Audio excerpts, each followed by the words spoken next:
but I learned more in my first month at Ralph Lauren than I learned in my entire career. I call it Polo University. It was such an amazing experience to me, and I wanted to be the biggest sponge in the world. I wanted to suck up every single bit of information and knowledge about everything that I could be. I felt like if I was really going to be successful, that was going to be the way I was going to do it.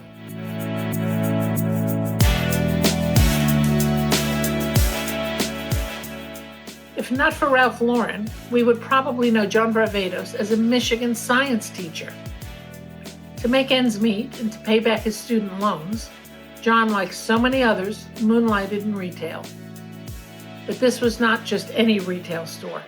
It was one of the biggest polo accounts in the country.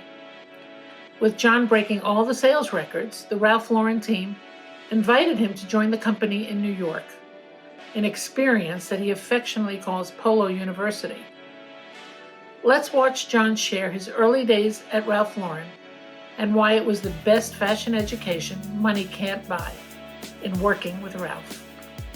At the same time that was happening, I guess the president of Ralph Lauren contacted me and asked me if I'd be interested in taking over the Midwest region for them, which in the industry at the time was the job if you were going to be in sales for sure, because it was the hottest brand. You could see it was just really starting to accelerate.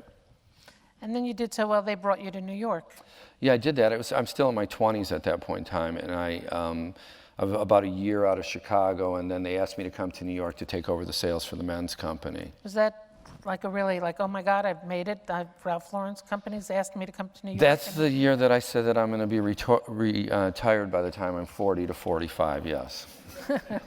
So you thought that was going to be it? That was going to be it, yeah, that was going to be it. It was the greatest men's company in the world, and it still is. It's a dream job. Yeah, it was really, I worked like a dog, and the people still do there, I'm sure, in our industry, as everybody's not so glamorous. But I learned more in my first month at Ralph Lauren than I learned in my entire career. I call it Polo University. It was such an amazing experience to me, and I wanted to be the biggest sponge in the world. I wanted to suck up every single bit of information and knowledge about everything that I could be. I felt like if I was really going to be successful, that was going to be the way I was going to do it. Do you remember anything that you specifically learned from Ralph?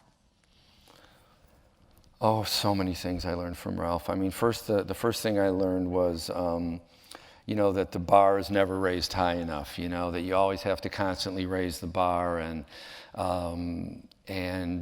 the whole aspect of there was never a designer that created a lifestyle before Ralph Lauren. So the whole thought process of thinking about how do you create a lifestyle, because people design clothes or they design furniture, but they didn't design a whole lifestyle before him.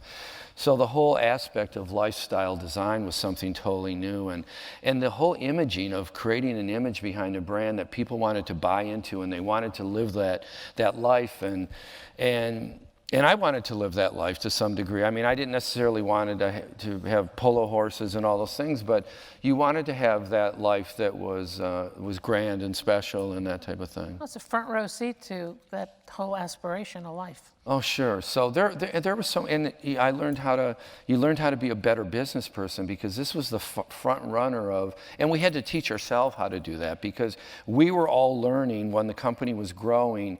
There weren't things in the stores like shop-in-shops. We started that whole shop-in-shop thing when I was there, and these whole coordinators and merchants and things in the stores that were out in the department stores, those weren't in existence. So we all had to fall down and scrape and get scars on our knees and put Band-Aids back on them and that type of thing, because there wasn't a rule book. There wasn't anything to follow at that time.